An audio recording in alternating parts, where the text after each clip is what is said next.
వెంకటేశాయ. ఆధ్యాత్మిక విశేషాలకు స్వాగతం. ముందుగా ప్రధానాంశాలు.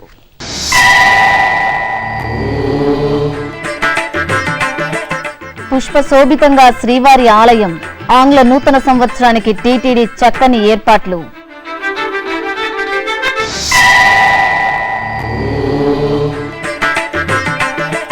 టీటీడీ అనుబంధ ఆలయాల్లో ప్రత్యేక ఏర్పాట్లు. ఆంగ్ల సంవత్సరానికి ముస్తాబైన ఆలయాలు.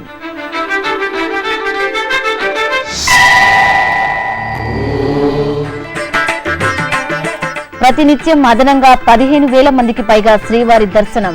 భక్తుల సేవలో తరించిన తిరుమల తిరుపతి దేవస్థానం. 2015లో టీటీడీ ప్రస్థానంపై ప్రత్యేక కథనం. ముందుగా తిరుమల సమాచారం తెలుసుకుందాం.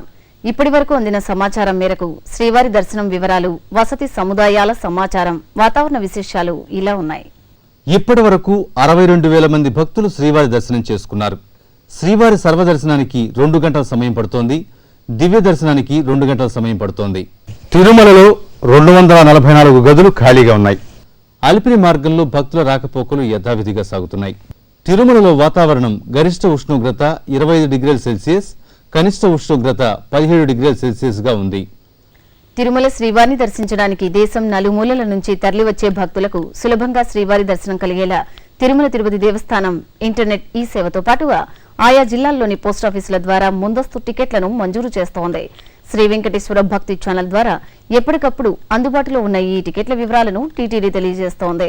ఈ క్రమంలో ఈ వారంలో అందుబాటులో ఉన్న టికెట్ల వివరాలు తేదీల వారీగా.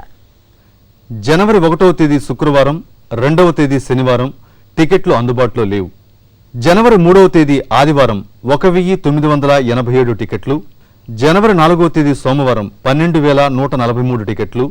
జనవరి 5వ తేదీ మంగళవారం 11,987 టికెట్లు. జనవరి 6వ తేదీ బుధవారం 11,546 టికెట్లు. జనవరి 7వ తేదీ గురువారం 6,926 టికెట్లు. జనవరి 8వ తేదీ శుక్రవారం 9,954 టికెట్లు అందుబాటులో ఉన్నాయి. ఈ సౌకర్యాన్ని భక్తులు వినియోగించుకోవాల్సిందిగా టీటీడీ విజ్ఞప్తి చేస్తోంది. తిరుమల శ్రీవారి ఆలయం పుష్పశోభితంగా దర్శనమిచ్చింది. ఆంగ్ల నూతన సంవత్సరాన్ని పురస్కరించుకుని స్వామివారిని వేలాదిగా భక్తజనం దర్శించుకోనున్నారు. ఈ నేపథ్యంలో టీటీడీ అధికారులు, ఉద్యానవన శాఖ ఆధ్వర్యంలో తిరుమల ఆలయాన్ని వివిధ రకాల పుష్పాలతో నయన మనోహరంగా తీర్చిదిద్దారు. ఇందుకోసం 4 టన్నుల సంప్రదాయ పుష్పాలను, 60,000 కట్ ఫ్లవర్స్ ను వినియోగించారు. ఆలయంలోని బలిపీఠం, ధ్వజస్తంభం, రంగనాయక మంటపంతో పాటు వివిధ ప్రదేశాలను ఈ పుష్పాలతో అందంగా తీర్చిదిద్దారు. తిరుమల శ్రీవారి ఆలయంలో అధ్యయనోత్సవాలు ఘనంగా జరుగుతున్నాయి. ఈ సందర్భంగా శ్రీవారి ఆలయంలోని రంగనాయక మంటపంలో శ్రీదేవి భూదేవి సమేత శ్రీ మలయప్ప స్వామివారిని పెదశేష వాహనంపై కొలువు తీర్చారు. అలాగే విశ్వక్సేనుల వారిని, రామానుజాచార్యులను వేంచేపు చేశారు. అనంతరం వేద పారాయణం, ప్రబంధ పారాయణంతో అధ్యయనోత్సవాన్ని వేడుకగా జరిపారు. ఈ కార్యక్రమం తిరుమల పెదజీయంగార్ శ్రీ శటగోప రామానుజ పెరియ జియర్ స్వామీజీ ఆధ్వర్యంలో జరిగింది. తిరుమల తిరుపతి దేవస్థానములు దాస సాహిత్య ప్రాజెక్టు ఆధ్వర్యంలో నైమిశారణ్యంలో భాగవత సప్తాహం వైభవంగా జరుగుతోంది. దాస సాహిత్య ప్రాజెక్ట్ ప్రత్యేక అధికారి ఆనంద తీర్థాచార్యులు నిర్వహిస్తున్న ప్రవచన కార్యక్రమం దాస భక్తులను పరవశుల్ని చేస్తోంది. ప్రతిరోజు విశ్వశాంతి కోసం యాగశాలలు, వైదిక కార్యక్రమాలను శాస్త్రోక్తంగా నిర్వహిస్తూ ఉన్నారు. ఇందులో భాగంగా గురువారం సాయంత్రం మహాపూర్ణాహుతి నిర్వహించారు. అనంతరం పవిత్ర పుణ్యనదిగా ప్రసిద్ధి పొందిన గోమతి నదీ తీరంలో చక్రతాళ్వార్కు అవభృత స్నానాన్ని నిర్వహించారు. ఆంగ్ల నూతన సంవత్సర వేడుకలకు టీటీడీ అనుబంధ ఆలయాలు సర్వాంగ సుందరంగా ముస్తాబయ్యాయి. ఆయా ఆలయాల్లో భక్తుల రద్దీకి అనుగుణంగా అధికారులు ప్రత్యేక ఏర్పాట్లు చేశారు. ఆ ఏర్పాట్ల సమాహారం మీకోసం. తిరుపతి పరిసర ప్రాంతాల్లోని టీటీడీ అనుబంధ ఆలయాల్లో ఆంగ్ల నూతన సంవత్సర వేడుకలకు టీటీడీ అధికారులు ప్రత్యేక ఏర్పాట్లు చేశారు.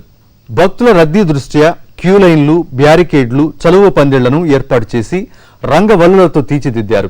తిరుపతికి సమీపంలోని శ్రీనివాస మంగాపురం శ్రీ కళ్యాణ వెంకటేశ్వర స్వామివారి ఆలయంలో భక్తుల రద్దీకి అనుగుణంగా ప్రత్యేకంగా క్యూలైన్లను ఏర్పాటు చేశారు.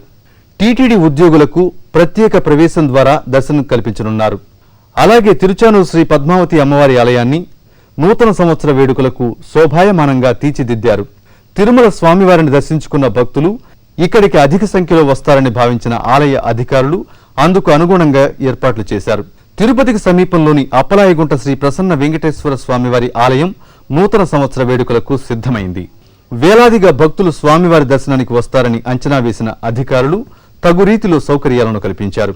అదేవిధంగా తిరుపతిలోని అలిపిరి పాదాల మండపం, శ్రీ కోదండరామస్వామివారి ఆలయం, కపిలతీర్థం శ్రీ కపిలేశ్వర స్వామివారి ఆలయం, శ్రీ గోవిందరాజస్వామివారి ఆలయాలను చక్కగా ముస్తాబు చేశారు. స్వామి సేవలో తరించిన 2015వ సంవత్సరం వీడ్కోలు తీసుకుంది. ఎన్నెన్నో జ్ఞాపకాలను వదిలి కాలానికి కొత్త రెక్కలు తొడుగుతూ సెలవంటూ మౌనంగా నిష్క్రమించింది. తిరుమలలో శ్రీవారి భక్తులకు అద్భుతమైన సేవలందిన సంవత్సరంగా 2015ను చెప్పుకోవాలి. టీటీడీ ఈవో డాక్టర్ సాంబశివరావు భక్తులకు సులభంగా శ్రీవారి దర్శనం కల్పించడంలో అనేక సంస్కరణలు తీసుకువచ్చి 2015ను భక్తులకు ఓ ప్రత్యేకమైన సంవత్సరంగా మిగిల్చారు.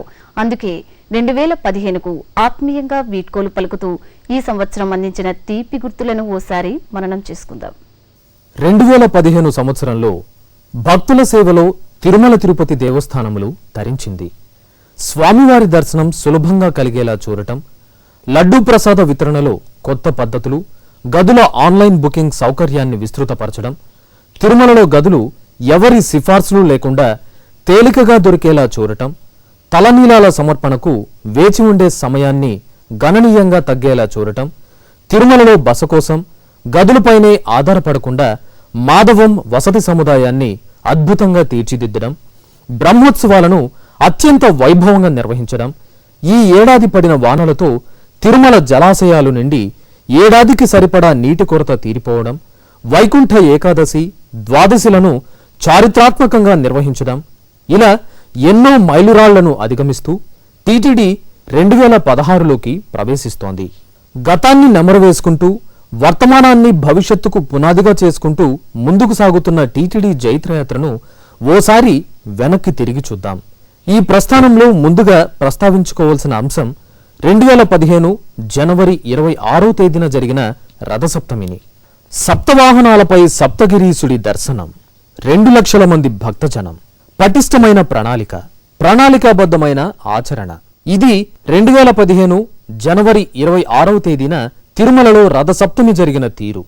తిరుమల తిరుపతి దేవస్థానముల శ్రీకార్యనిర్వహణాధికారి డాక్టర్ దొండపాటి సాంబశివరావు నేతృత్వంలో ఒకరోజు బ్రహ్మోత్సవంగా ప్రసిద్ధిగాంచిన రథసప్తమిని అత్యంత వైభవంగా భక్తుల మన్ననలు పొందేలా నిర్వహించారు.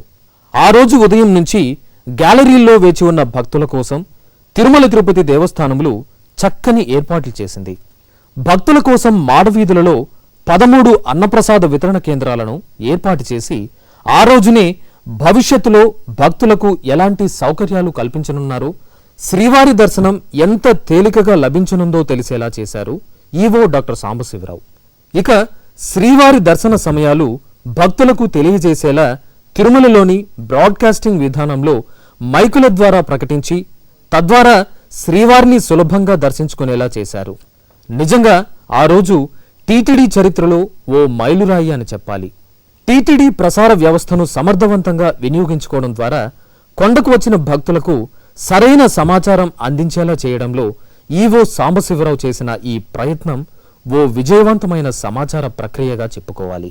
తాను ఈవోగా బాధ్యతలు తీసుకున్న నెల రోజులలోపే తీసుకువచ్చిన ఈ మార్పు ఓ పెను సంచలనాన్ని సృష్టించింది.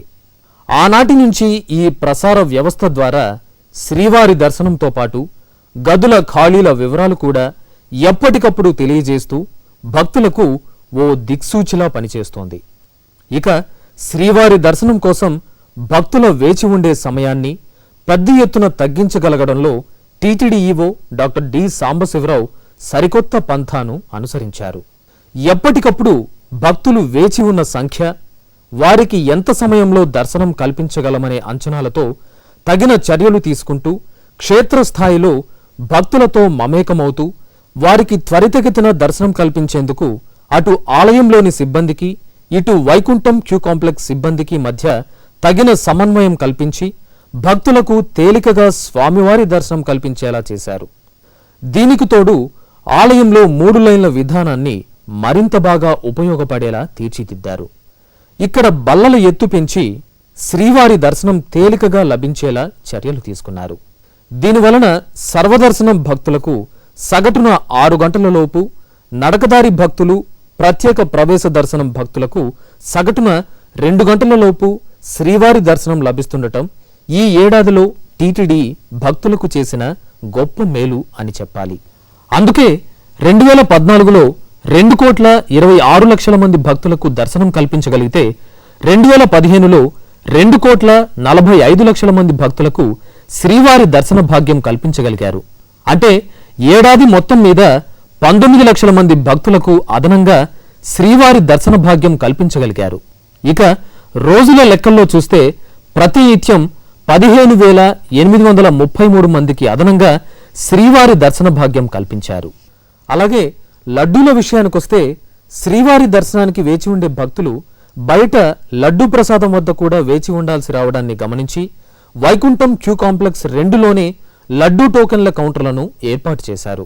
అలాగే సర్వదర్శనం, దివ్య దర్శనం భక్తులకు సబ్సిడీపై 20 రూపాయలకు లడ్డూలు, 25 రూపాయలకు ఒక లడ్డూ చొప్పున 50 రూపాయలకు 2 లడ్డూలు ఇచ్చే సౌకర్యాన్ని కూడా 2015 మార్చి మొదటి వారంలో ప్రారంభించారు. దీంతో భక్తులకు 70 రూపాయలకే 4 లడ్డూలు అందడమే కాకుండా బయట లడ్డూల కోసం వేచి ఉండే పని తగ్గింది. పనిలో పనిగా శ్రీవారి లడ్డూ ప్రసాద వితరణ కేంద్రాల వద్ద మరింత పారదర్శకత కోసం 8 లడ్డూ కౌంటర్లలో శ్రీవారి సేవకుల సేవలు వినియోగించుకోవడం కూడా లడ్డూ ప్రసాదాల పంపిణీ విషయంలో టీటీడీ భక్తుల ప్రశంసలు అందుకున్నారు. ఇక శ్రీవారి భక్తులు తలనీలాలు సమర్పించడానికి గతంలో గంటల తరబడి వేచి ఉండే పరిస్థితిని నివారించి కేవలం అరగంటలోనే తలనీలాల సమర్పణ పూర్తయ్యేలా చర్యలు తీసుకుంటున్నారు. కళ్యాణకట్టల్లో భక్తులకు ఎటువంటి ఇబ్బంది రాకుండా టీటీడీ ఈవో గట్టిగా దృష్టి సారించారు.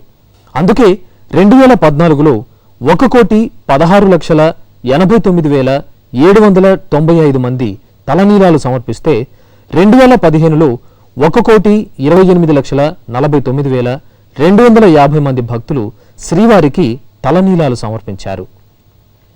ఈ ఏడాది ప్రముఖంగా ప్రస్తావించుకోవాల్సిన అంశాలలో అన్నప్రసాద వితరణ. ఆకాశమే హద్దుగా అన్నప్రసాద వితరణ జరిగిందంటే అతిశయోక్తి కాదు. ఒక్క మాతృశ్రీ తరిగొండ వెంగమాంబ అన్నప్రసాద వితరణ కేంద్రమే కాకుండా టీటీడీ నిర్వహించే అతిపెద్ద ఉత్సవాలన్నింటికీ మాడవీధుల్లో వేచి ఉండే భక్తులకు అన్నప్రసాదాలను అందించడంలో అన్నప్రసాద విభాగానికి అందరి ప్రశంసలు దక్కాయి. ఇటీవల జరిగిన బ్రహ్మోత్సవాలు, వైకుంఠ ఏకాదశి పర్వదినాలలో ఈ విభాగం భక్తులందరికీ అన్నప్రసాదాలు అందించేలా టీటీడీ ఈవో డాక్టర్ సాంబశివరావు తగిన మార్గనిర్దేశనం చేశారు. 2014లో 2,14,29,751 మంది భక్తులు శ్రీవారి అన్నప్రసాదాలు స్వీకరించగా 2015లో మొత్తం 2,18,80,568 మంది భక్తులు శ్రీవారి అన్నప్రసాదాలు స్వీకరించారు.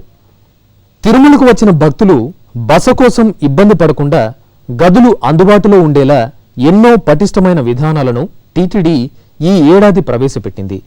ఇందులో భాగంగా గదుల ఖాళీల వివరాలను తిరుమలలో ఎప్పటికప్పుడు మైకుల ద్వారా ప్రకటించడం, గదుల కేటాయింపు కేంద్రాలను మొత్తంగా 4కు పెంచడం, ఆన్లైన్లో గదుల బుకింగ్ను 1,500కు పెంచడంతో పాటు మాధవం వసతి సముదాయాన్ని కనీసం 6,000 మంది భక్తులు వినియోగించుకునేలా చూడటం, ఇందుకోసం ఈ మాధవం వసతి సముదాయంలో సౌకర్యాలను మెరుగుపరచడానికి టీటీడీ ఈవో డాక్టర్ సాంబశివరావు రాజీలేని కృషి చేశారు. మాధవం వసతి సముదాయంలో డిపాజిట్ విధానాన్ని రద్దు చేశారు. ప్రతి విశ్రాంతి హాల్ వద్ద ప్రత్యేకంగా సిబ్బందిని ఏర్పాటు చేసి తేలికగా లాకర్ పొందే సౌకర్యం కల్పించారు. ప్రస్తుతం తిరుమలలో గదులు లేకపోయినా భక్తులు ఇబ్బంది పడకుండా మాధవం వసతి సముదాయంలో బస చేస్తున్నారు. మరోపక్క పారదర్శక విధానాలతో గదుల లభ్యత మరింత పెరిగింది. దీనివలన తిరుమలలో గదుల వినియోగం 100% మించింది. 110% గదుల వినియోగం ఉందంటే గదుల వినియోగాన్ని శాస్త్రీయంగా అధ్యయనం చేసి తదననుగుణంగా చర్యలు తీసుకున్నారు. 2015 సంవత్సరంలో టీటీడీ డైరీలో ఓ ప్రత్యేకమైన పేజీగా ఈ గదుల విషయాన్ని చెప్పుకోవాలి.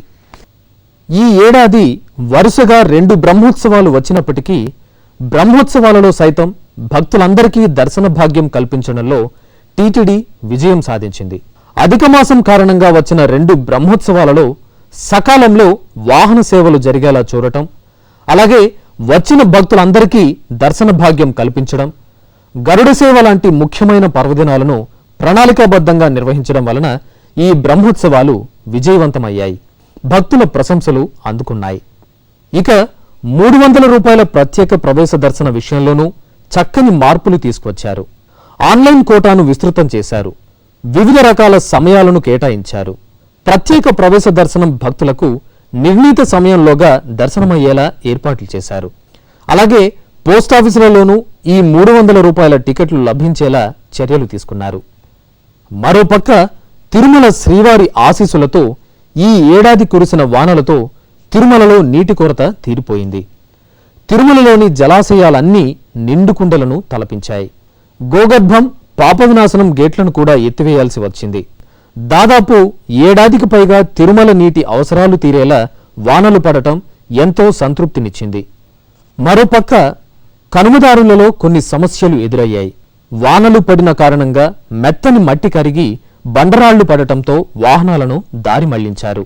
అయితే ఈ పనులను కూడా యుద్ధ ప్రాతిపదికన పూర్తి చేయడంలో టీటీడీ ఈవో డాక్టర్ సాంబశివరావు చేసిన దిశానిర్దేశం భక్తుల ప్రశంసలను అందుకుంది. ఇలా తిరుమలకు సంబంధించిన అన్ని విషయాలలోనూ వేగాన్ని పెంచడం, భక్తులకు గరిష్టమైన సేవలు అందేలా చూడటంతో టీటీడీ సఫలమైంది. అలాగే స్థానిక ఆలయాలపైన దృష్టి సారించి ప్రతి ఉత్సవాన్ని వైవిధ్యభరితంగా నిర్వహించడం, భక్తులకు సులభంగా దర్శనాలు పూర్తయ్యేలా చూడటం, వారిని అతిథుల్లా ఆప్యాయంగా చూడటం వలన టీటీడీ ప్రతిష్ట బాగా ఇనుమడించింది. తిరుచానూరు శ్రీ పద్మావతి అమ్మవారి బ్రహ్మోత్సవాలను కూడా వైభవపేతంగా నిర్వహించడం ఈ ఏడాది చివర్లో టీటీడీ కీర్తి కిరీటంలో చేరిన మరో కలికితురాయి. ఇక టీటీడీలోని వివిధ ప్రాజెక్టుల పనితీరును కూడా వేగవంతం చేశారు. ముఖ్యంగా సప్తగిరి మాసపత్రిక రూపాన్ని సచిత్రంగా మార్చారు. 2016 జనవరి నుంచి పూర్తిగా రంగుల్లో రానున్న ఈ పత్రికను ఇటీవల ఈవో డాక్టర్ సాంబశివరావు ఆవిష్కరించారు. ఇకపై సప్తవర్ణ చిత్రంగా సప్తగిరి మాసపత్రిక మనల్ని అలరించనుంది. అలాగే చిత్తూరు జిల్లా కోసువారిపల్లెలో సౌర విద్యుత్ ఉత్పత్తికి టీటీడీ కోల్కతాకు చెందిన విక్రమ్ సోలార్ కంపెనీతో ఒప్పందం కుదుర్చుకుంది. 20 ఏళ్ల పాటు ఈ కంపెనీ సౌర విద్యుత్ను ఉత్పత్తి చేసి టీటీడీకి అందిస్తుంది. తర్వాత ఈ ప్లాంట్ను టీటీడీ స్వాధీనం చేసుకుంటుంది. పర్యావరణ హితానికి టీటీడీ తీసుకుంటున్న చర్యలలో ఈ సౌర విద్యుత్ ఉత్పత్తి గొప్ప మలుపు. దీనివలన ఏటా టీటీడీకి కోట్లాది రూపాయల వ్యయం తగ్గనుంది. అలాగే ఆరోగ్య రంగంలోనూ టీటీడీ 2015లో తనదైన ముద్ర వేసింది. అరవింద్ నేత్రాలయ తిరుపతిలో ఆసుపత్రి నిర్మాణానికి భూమి కేటాయించింది. ఈ ఆసుపత్రి నిర్మాణం వలన రాయలసీమలోని పేద రోగులు లబ్ధి పొందనున్నారు. అలాగే బర్డ్, స్విమ్స్, రుయా ఆసుపత్రులను ఒకే గొడుగు కిందకు తీసుకురావడం, ఆరోగ్య రంగం పైన టీటీడీ దృష్టి సారించడం సామాన్యులందరికీ మేలు చేస్తోంది. టీటీడీ ధర్మకర్తల మండలి అధ్యక్షుడు డాక్టర్ చదలవాడి కృష్ణమూర్తి నేతృత్వంలో ఈవో డాక్టర్ సాంబశివరావు తీసుకున్న చర్యల ఫలితంగా 2015 సంవత్సరం భక్తులకు గొప్ప సౌకర్యాలను ఒనగూర్చడమే కాకుండా శ్రీవారి దర్శనాన్ని సులభంగా కల్పించిన ఏడాదిగా మిగిలిపోతోంది. భక్తుల సేవలో టీటీడీ ఓ ప్రత్యేకతను చాటుకున్న సంవత్సరంగా 2015 నిలిచిపోనుంది. అందుకే 2015కు శ్రీవారి ఆశీస్సులతో ఆత్మీయంగా వీడ్కోలు పలుకుతూ 2016కు స్వాగతం పలుకుదాం. ఆధ్యాత్మిక విశేషాలు ఇంతటితో సమాప్తం. రేపు ఉదయం 8 గంటలకు ప్రసారమయ్యే తమిళ ఆధ్యాత్మిక విశేషాల్లో మళ్ళీ కలుద్దాం. ఓం నమో వెంకటేశాయ.